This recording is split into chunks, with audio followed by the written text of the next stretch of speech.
It's the day of the year na naman kung saan nagse-celebrate kami ng fiesta ng aming patron na si Saint Augustine.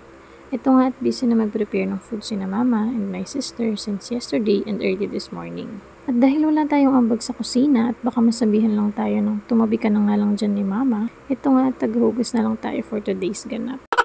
Habang busy mag-prepare ng food, ito nga at may dumating dito sa amin na nag-exhibition pa. Oh, pak, dragon yan te.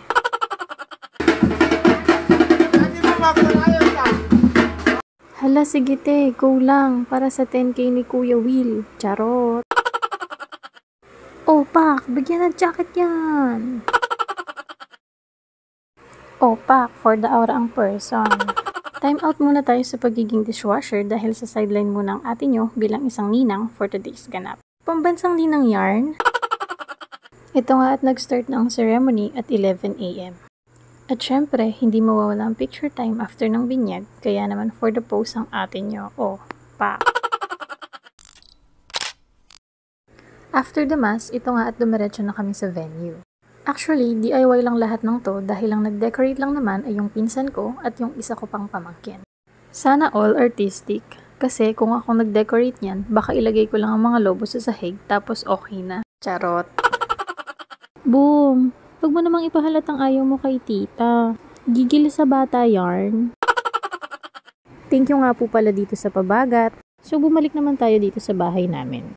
At ito nga yung mga pagkain hinanda ni mama para sa mga bisita namin. Ito nga at may naabutan pa akong nagbabalot ng pagkain. Kanino kaya asawa to? Charot lang, tito ko po yan. Ito nga at may mga banda pa na dumaan sa amin.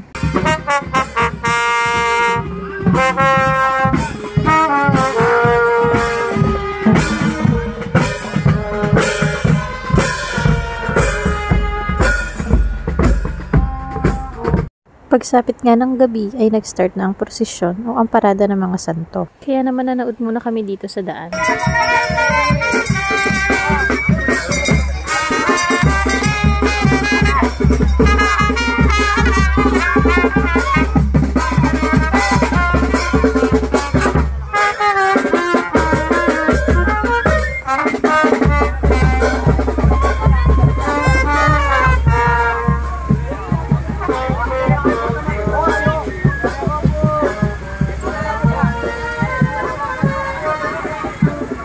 Patayin mo yung motor.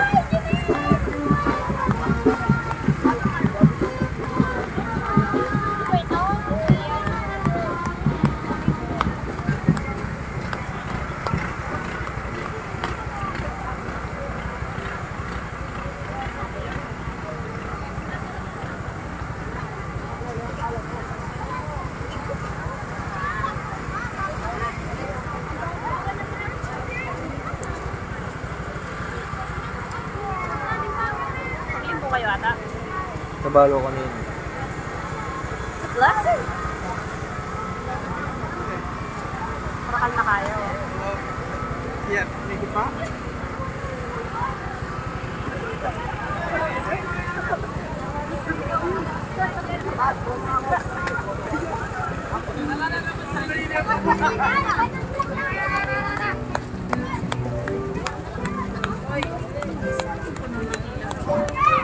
Diba akong gusto? Hindi na siya akong gusto.